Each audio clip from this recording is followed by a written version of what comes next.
What's going on, everybody? Welcome to Season 2, Episode 10, 10th Inning Screwballs. I'm Dante Esposito. And I'm Sevi Esposito. Dante, Season 2, Episode 10. I don't know if I want to go 2, 10, combine them, how to keep you off balance here. I'm going to go easy. We're going to go 10. 10. Who's your favorite 10? All sports, period. I'm going to give a little throwback because he doesn't wear 10 anymore, but he used to. Okay. JT Miller with the Rangers. JT Miller, you're going hockey. It's 100 degrees out, and you're inside in the rink. Good for you. I forgot hockey existed at this moment, but that's good. You're on hockey. That's 10. I mean, probably world famous. The most 10 is Lionel Messi. Right? Messi's probably the great. He's the GOAT of 10s. Really, we don't talk about soccer that much because we don't know that much about soccer, but we do know that he's the greatest. And when you consider that Pele was one of the great players, and I'm saying that this guy was better, that says a lot about Messi. And my favorite number 10 was the Scooter, Phil Rizzuto, who I grew up listening to and worshiping and thinking the world of. But I'm not going to go there. Last night we spoke to our sports friends, Dave and Will Morrow, and Dave, being a big Giant fan, was talking about his favorite quarterbacks and such over the years, and I'm going to go with Fran Tarkenton. Fran Tarkenton, number 10, started off a Viking, went to the Giants in some of the lean years of the Giants, went back to the Vikings and actually brought them to a Super Bowl. As far as number 10s are concerned, the only number 10 to ever win an MVP in the NFL was Fran Tarkenton. But Fran Tarkenton revolutionized quarterbacking in that he was the first and the best scrambler. We watch running quarterbacks today, like Lamar Jackson and such, and we see scrambling quarterbacks today, like Patrick Mahomes. Nobody did it the way Fran Tarkenton did it.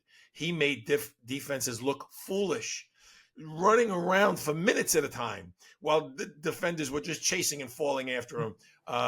Revolutionized what a quarterback. It was not big, 6 foot tall, less than 200 pounds.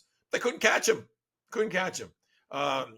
So Fran Tarkenton's my number 10 today. Dante, what do we have on the docket today? We got the White Sox, who have lost 21 games in a row. They're inching up on the record. We got the MLB trade deadline that just happened last week, but we're going to start off with the Olympics. What are your biggest takeaways from the Olympics so far? Okay. Biggest takeaways. First of all, the opening ceremonies, aside from Celine Dion, who's been very sick, coming out and belting out a song that was beautiful and her voice sounded great and just emotional when you think about this woman who's been so sick coming on and doing this in our homeland, France. Really nice. Okay. Aside from that, the Olympics, in a lot of ways, and starting right off with the opening ceremonies, has been a shit show over there. Okay. And the French have just screwed it up. They've screwed it up. From we're going to swim down the Seine River and we can't get the river right, so we're postponing the events because we have to clean up the river, to finally getting them to swim in the river, and people are getting sick and seeing things underwater that they couldn't believe what they were seeing. A mess, a total mess. The opening ceremonies were disgraceful. It's in the name of creative freedom and artistry, they created opening ceremonies that were distasteful, disrespectful, and overall awful. The whole menage a trois thing that started with just being off color, to this mockery of the Last Supper, with the transgender personnel taking those roles. Embarrassing. Okay, embarrassing. So put that aside and let's get to the games. I've got this thing about saying that current athletes are the GOAT, greatest of all time. You and I argue over this often, okay, because I think it's overused and performances from the past are forgotten. But we're probably seeing two GOATs here, okay? Simone Biles is very well may be the GOAT of female gymnastics. We're talking about somebody who's, in this Olympics, 3 golds and a bronze. Yeah. And overall in her Olympic career, 7 golds, 2 silvers, and 2 bronze. Pretty amazing. Now, is it hands down the GOAT? Debatable. Nadia Comaneci was the first ever to get a perfect 10 score ever. And she had 5 golds, 3 silvers, and 1 bronze. And then there were others. Olga Korbut had 4 golds and two silvers, and so on and so forth. So you could debate Nadia Comaneci and Simone Biles, but I think Simone Biles is the GOAT. So those people that are saying it today, I got to swallow this. All right. And then the hands down GOAT of today that's happening today is Katie Ledecky. This girl is amazing. All right. So, in her Olympics, 9 golds, 14 medals overall over 12 years. The Olympics are about young athletes who are kind of spent 4 years later, and definitely spent 4 years after that. Mm. She's doing it for 12 years and blowing anybody away. When she wins, she comes to the finish line and they have to wait for the others to come in. It's actually silly. They say she could get out of the pool, have a drink, get back in again, and they're finally getting there. It's remarkable. Nobody's ever won by these margins. So she's the GOAT. She's the GOAT, and then some of the emotional things. Djokovic in tennis wins, beats the guy that he just lost to weeks ago in Wimbledon. We talked about the passing of the torch. Well, he took that torch and he burned the other guy in the ass with it because he came back and won the Olympics. And emotional to watch him go into the stands and crying. That's what the Olympics is about. These guys get so emotional and so attached when they're doing it for their country that he's up there crying, holding his daughter, and brings me to Scotty Scheffler. Same thing. Okay, he wins the gold medal for the U.S. in golf, and you could see him whisper singing the national anthem, and then just breaks down in tears. Okay, you don't see him break down in tears when he wins the Masters. Okay, but for America, he did. So really beautiful. And then the most controversial thing, this. And I'm going to turn it over to you because we may or may not agree on this. The ladies' boxing division, where this Algerian boxer, Iman Khalif, who did not pass gender tests for the World Games, has been allowed to fight here in the Olympics and is beating up all of these women, and people are debating whether or not she's a man and should be allowed. I don't know your opinion. Why don't you lay it on us? Yeah, so she has an XY chromosome. So is she a she? We honestly, I don't know. We'll go with she for now. She was raised as a woman, then later on found out during puberty that she may not be a woman because she is very masculine. So is she a he? I don't know. Gets suspended out of the other boxing league, right? But is still allowed to compete in the Olympics. You mentioned this Olympics just being a straight disaster. This is just a cherry on top. How could you have somebody who is not allowed to box in some leagues allowed to box in the Olympics? I feel like the Olympics should be the standard. It's if you could fight everywhere else, then yes, absolutely you could fight in the Olympics.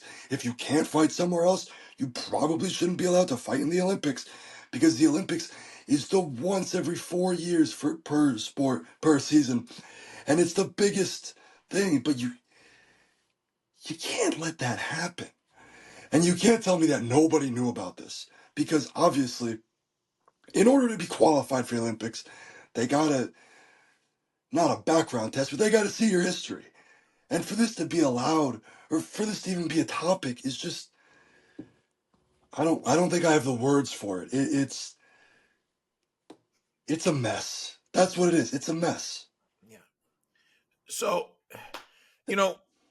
it seems almost every podcast we say the same thing. We're here for sports. It's an escape from all of this. One of the beautiful things about sports, it's escape from the reality of the real world and politics and all that crap. that we have to deal with and watch on the news all day long and live our lives through. But then somehow it creeps. And by the way, as far as politics are concerned, I noticed you're wearing a shirt that I'm wearing today.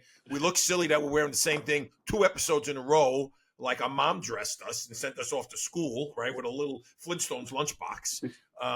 But the shirts, few folks out there, the shirts that we're wearing, we have decided that we're so fed up with the candidates that are running for president that we're going to run, and we're going. There we go. Esposito and Esposito 24, make America Italian again. And that's the platform we're running on. I'm telling you, vote for us. This country's going to come off a whole lot better. But that's beside the point. We tried to avoid politics and political issues, controversial political issues here, but somehow it creeps into sports again. So here I'm going to ask you. Um, it's a I'm going to take it a little bit away from this particular Olympic situation because this is unique. But transgender, all right, it's perfectly legal if an adult, no one is denying that if an adult feels that they're in the wrong body and wants to change sexes. This is not talking about kids, okay? Adults, all right? Kids is a whole different argument, and I don't even think it's an argument. But if an adult feels trapped in a body, I feel like a woman, I don't feel like a man. They have the sex change operation. They're transgender. That's perfectly legal, and I think we agreed. God bless them. Live and let live. But now there's a community of transgender people there. So now what happens? I have a men's room and a ladies' room. I have men's sports, ladies' sports. These are people just like you and I, just like any man or any woman. Where do they perform? These athletes. Where do we slip them in? What is the answer here? So there is no perfect answer for this because Right. everybody's going to have to disagree with something. So I think the only way, I guess, to make it fair, it's no secret that men are physically stronger than women. So I'm sorry to say this, there's no way that there's going to be a transgender league or a transgender section, just like there's men and women for sports. I don't think there's enough transgender athletes to just have a transgender swimming race. Like I don't think that there's enough. So unfortunately, they're gonna have to compete with the men. That's what's fair. Men are stronger. There's too much controversy. Oh, you were born a man, or now you are a man. You might have the physical aspects of a man. You can't just compete with the women because the women are less physically gifted. You just gotta go with the men. Until there's more, until you could have a true division just for Yeah. transgenders, you're gonna have to go with the men. I have not given it a whole lot of thought, but listening to what you're saying right now um, makes me think of the Special Olympics, right? So these people in wheelchairs, these people who are born um, with situations that prevent them from being everything that a person who's not handicapped can do. They have an Olympics for people who were born with a handicap.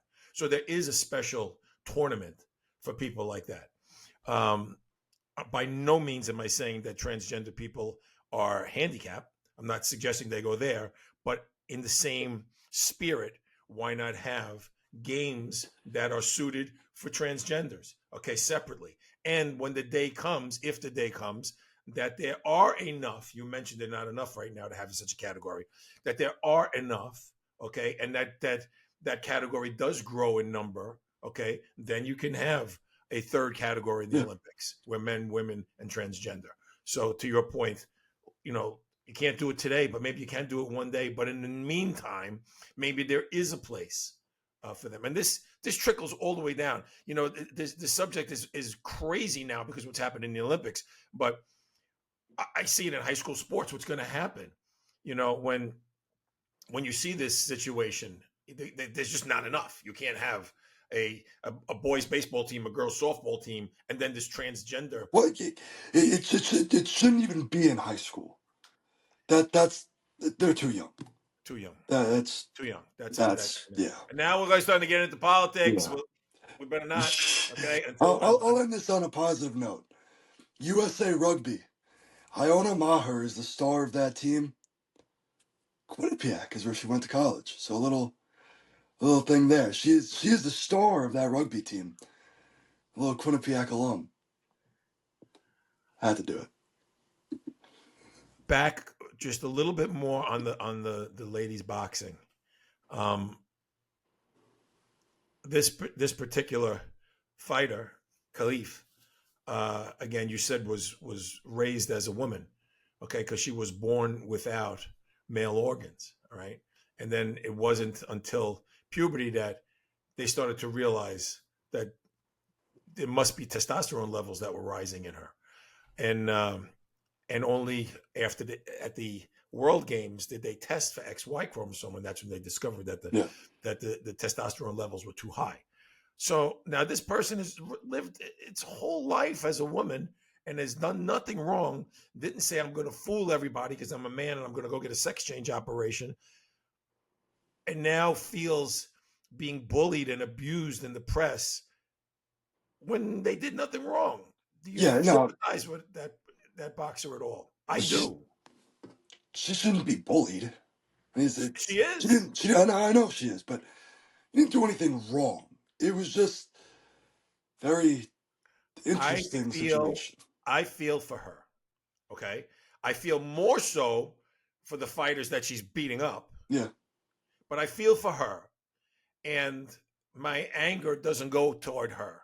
My anger goes toward the committees Mhm. that allowed this mess to Yeah. happen and put her in a bad situation because they're saying you're cool to go fight, and now the world is calling her names and abusing her. We should never put her in there. Those committees should never have put her in that situation. So I feel for her more so. I feel for the Italian girl who got her nose broken on one punch and then had to sit there and cry on the canvas that her dream was crushed. Okay, and not to mention the other fighters who were getting whooped by this person. I feel for them even more. But I also feel for this person who didn't think they were doing anything wrong, and they're told you're allowed to go fight, and didn't try tricking anybody. Yeah. Okay, it's the committees that allow this that make this mess. Those are the ones that piss me off, not this girl who's fighting. Yeah. Okay. The Chicago White Sox, man, in 1919 they called them the Chicago Black Sox because they treated. They should call them the Black Sox now. The Chicago White Sox can't win a game. What the hell's going on over there? So they've lost 21 straight games. That ties the American League record. The 1961 Phillies have the longest streak, 23 games. For the White Sox to tie that record, they need to be swept by the Oakland A's. That would be just should be a record in itself, being swept by the 2024 Oakland A's. But that would tie the 23-game losing streak. Now, the White Sox, in all likelihood, will be the worst team in Major League history. They are, terrible. They don't have anything. They have, I think it's since the All-Star break, they have the worst batting average, the worst ERA, the worst whip, the fewest hits, fewest home runs. Really, any stat that you want to find, they're the worst. And the White Sox right now, their winning percentage, I don't have it in front of me. I'm going to try to look it up right now. It's a joke. You look at teams. Oh, they're right around 500. They're a little bit below 500. Well, these White Sox, their win percentage is 235. that's that's terrible. They're 27-88. They could win every single game that they have left, and they still wouldn't be a 500 team. They're 36 and a half games back in the division. This is the worst team anybody has ever seen. And yeah, I'll go here. We went to the All-Star red carpet and we had a brief interaction with Crochet. And we jokingly said, And for those guys out there who don't know who he is an all-star caliber starting pitcher for the White that's Sox. on this horrendous team. Yes. And you jokingly said, we want your signature because you're going to be a Yankee. You're going to get traded. And he laughed. And he knew that there was at least rumors about him getting traded. He didn't end up getting traded. but his expression was, get me out of here. Yes, it was. And Miguel Vargas was on the Dodgers, gets traded in a package to go to the White Sox. You are in a World Series contender team. You get traded to the White Sox. That hurts. That hurts. That really hurts. But the White Sox are the worst team ever. So the worst team record wise in history is the expansion New York Mets, and in their defense, they were an expansion team. Okay, so they were assembled by a bunch of leftover Yeah. players that other teams weren't protecting, and they got mopped up in 1962, I guess. Um, I should know because I was around. 1961 is when the Phillies um, lost those 23 straight games. They had no excuse since the Phillies are one of the oldest teams in the history of Major League Baseball. They were not an expansion team, Yeah. and they had no right losing 23 straight games. That happened in 61. I should know because I was around. And but the longest losing streak actually ever was 26 games, and that was the 1989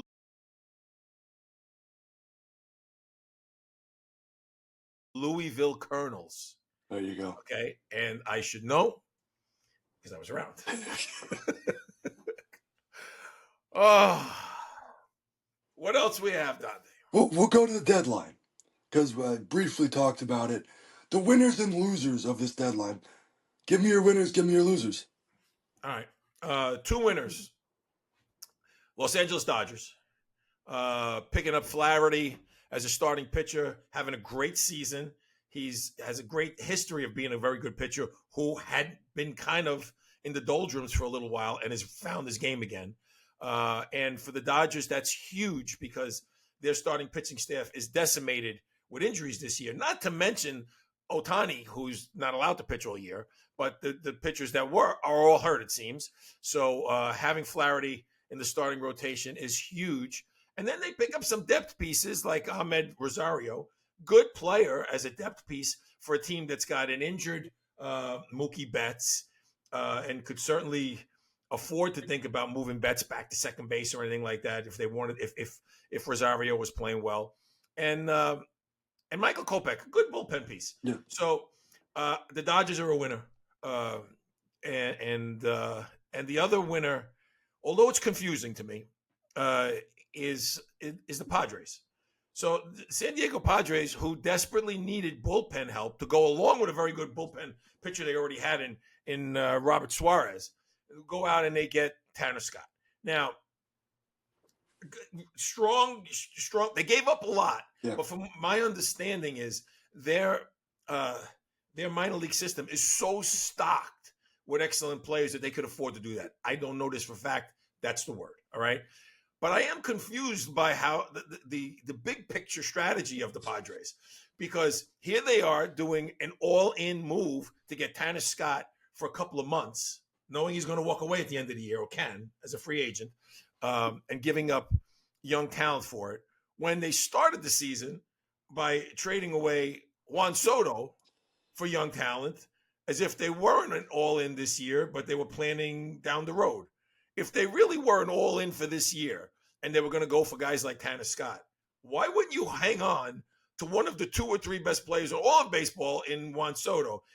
The overall strategy with that team confounds me, but I think they were a winner at the trade deadline. The losers at the trade deadline, you mentioned the White Sox. Yeah. How do you not get rid of anything of value at this point and restock? Okay. Crochet had to go. And the fact that he's still there in exile, in prison in Chicago, is beyond me. So the White Sox are a loser. And the other two losers are the Orioles and the Yankees. Because these are two teams that could have slammed the door on the American League. Okay. Because the American League's up for grabs. You know, the Guardians, the Yankees, and the Orioles, respectively, have the best records in the league right now, but they're all flawed. Every one of those teams can get knocked out in the first round. The Astros are lingering only because they're the Astros. There's a couple other teams that are out there. But those three teams are the three top teams, and the Orioles and the Yankees were in the best position to slam the door on the rest of the league. And the Yankees came away with a good position player uh, and a good bullpen pitcher, but that's it. Okay, no game changer. They needed to get this slugging bat to protect Judge, and they didn't. So now everybody just intentionally walks Judge, and they needed to get a shutdown closer so that they could move uh, the other pieces they have in the bullpen around, and they didn't do that. So they made a couple of good moves. And the Orioles, who in some respects, although they have a lot of young talent, okay, were looking at this as being their year. You know, Corbin Burns walks at the end of the year. They went and made a trade for him. So this is the year they got to do it, right? Well, they got this guy as a stud starting pitcher, and they didn't go out and make any of those moves either. So the Yankees and the Orioles, I think, are also losers. So this trade deadline, I'm gonna say it was the worst trade deadline in recent memory. Agree. You say the Dodgers were winners. Yes, I do like that they picked up Flaherty.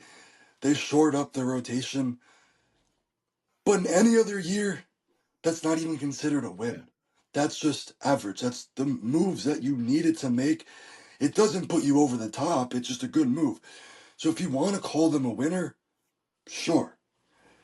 I'm actually going to say there's no winners this year because you mentioned the Yankees and the Orioles really missed out on a golden opportunity to just take the division and run. The Orioles, they did make a trade. And I was on the plane when I saw this, so in all honesty, I thought it was different. The Orioles traded for Trevor Rogers from Miami. And this was before Tanner Scott got traded. And I think I just saw the T in Trevor. I thought it was Tanner. And when I saw what the Orioles gave up, they gave up their fifth ranked prospect, Connor Norby, along with Kyle Stowers. So when I saw the package that they gave up, I thought they got Tanner Scott. So I was just sitting on the plane. Wow, I don't even have service. I just see the Orioles make a big move. They give up a lot of prospects. And then I learned to find out it's Trevor Rogers. And Trevor Rogers has a 4.75 ERA. His expected ERA is over a 5. That is an extreme overpay. The Padres went out and got Tanner Scott. That was kind of a package I was expecting for Tanner Scott. But they got Trevor Rogers for that same. Yeah. It That's an overpay. That's Yep. not even a good move. Not a good move. And then you look at the Astros, who are lingering. They trade 3 prospects, including Lo Perfido, to the Blue Jays for Yusei Kikuchi. I mean, come on. Kikuchi has a 4.67 ERA. These are not good moves. They're bad moves. These are moves that might hurt 2 years down the line when these prospects are something big, and you got a half a year of a guy with a high 4 ERA. I mean, that's not good. You talked about the Yankees, and they didn't get their closer that you wanted. I am content with Mark Leiter Jr. He's a swing and miss bullpen guy, a lot of strikeouts. He's pitched in already like 3 or 4 high leverage situations. I like that move. I like the Jazz Chisholm move. But they didn't get the Tarek Skubal who stayed put in Detroit. And we mentioned Crochet staying put. But Eric Fetty gets traded from the White Sox to the Cardinals. What do they get? Future considerations. Kopech gets traded to the Dodgers. What do they get in return? Future considerations. How are you not getting top prospects for these pitchers? There's so many losers. The White Sox were losers. The Yankees, you could say, were losers. The Orioles were definitely losers. The Marlins, they got good prospects, so I can't call them losers. I'll say that the Cardinals were the biggest winner, if you could call them that, and there are a whole lot of losers. Worst deadline in recent memory. The Mets didn't get bullpen help that they desperately need. So many losers. You, you're going to find that I believe the trade deadlines to be uh, more and more disappointing over these years because so many teams now can get into the playoffs with the extended playoffs and the extended wild cards. Yeah, That so many teams come August 1st are still in the hunt, that they're afraid to be sellers. So you only have a few sellers left. And who are those sellers? They're the complete trash teams. They don't have any good players. That's why they're Yeah, trash. So there's nobody to get rid of. So you're going to see less and less exciting moves, I think, with the expanded playoffs. yeah, that makes sense. So that brings us to the point of the show that we call Yesterday, Today, Before, and After, when Dante talks about something that's on his mind that's happening now, and I talk about something that's on my mind that reminds me of times gone by. Dante, what do you got? So we talked enough about baseball. We somehow brought in a little hockey. Basketball's in the Olympics, so the other major sport is football, and that's creeping around the corner. We're getting excited. It's training camp season. But what does training camp season bring? The answer, stupidity. You have fights. And it's not, you got your helmet off, I'm going to start wailing at you. You're not just wearing a helmet, you're wearing an extra cushion around your helmet. And you're still punching each other. Why? It makes no sense. These joint practices, they're punching guys with helmets on. It, it's a practice. If it's a game, I could get behind it. I really can. You're in the midst of a battle. You're trying to make the playoffs. You're trying to win a Super Bowl. It's you're going at each other 150%. You're showing emotion. You fight. I get that. But in a practice, sure, if you're trying to make a name for yourself, trying to crack a roster spot, Yeah. trying to show emotion, okay. But there are so many other ways to do that. Maybe go make a great catch or go have a big hit. But every day, multiple times a day, there are fights. Yesterday or the day before, Daniel Jones is getting into a fight with the Lions. Today, Malik Neighbors is basically getting targeted by every Lions player there is. Why? I get that Malik Neighbors might be cooking you, but just you don't need to fight. And there's the inter squad practices where they fight, but even more stupid, there's the solo practices where they're fighting. The Pittsburgh Steelers are fighting with each other. And here we go. This is the last thing I'm going to say about this. Travis Kelce, this is the second year in a row where he's punching his own teammates. He's supposed to be this leader, this figure in football, figure in sports, figure in life. I mean, he's with Taylor Swift. Everybody talks about it. He's this Travis Kelce. You're fighting your own teammates. You're supposed to be a leader. Last year or the year before, he's throwing tantrums on the sidelines. And 2 years in a row where he's fighting his teammates. I mean, what a jerk. What a jerk. These training camps are just, everybody wants to overreact to these. I'm just going to say they're stupid. People wanted to overreact and say Rodgers was fighting with Garrett Wilson. That is probably the best thing that there was. Rodgers, Garrett Wilson have a disagreement. They're arguing. They're animated. But what happened at the end of it that nobody wants to show you? They dap each other up and go out next play and go after it. Like teammates should do. They're not punching each other. They're having a disagreement in practice.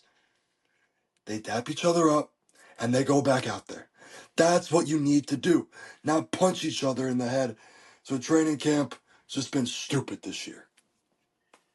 You know, I find your take on this ironic because the only person that I've ever known to play baseball and hockey to get in more fights than I did was you.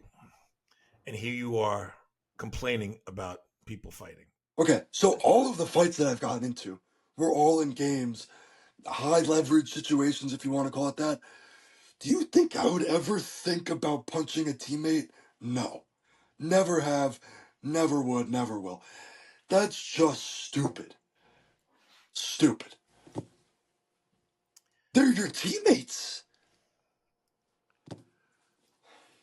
Watching the Olympics this year brought me back.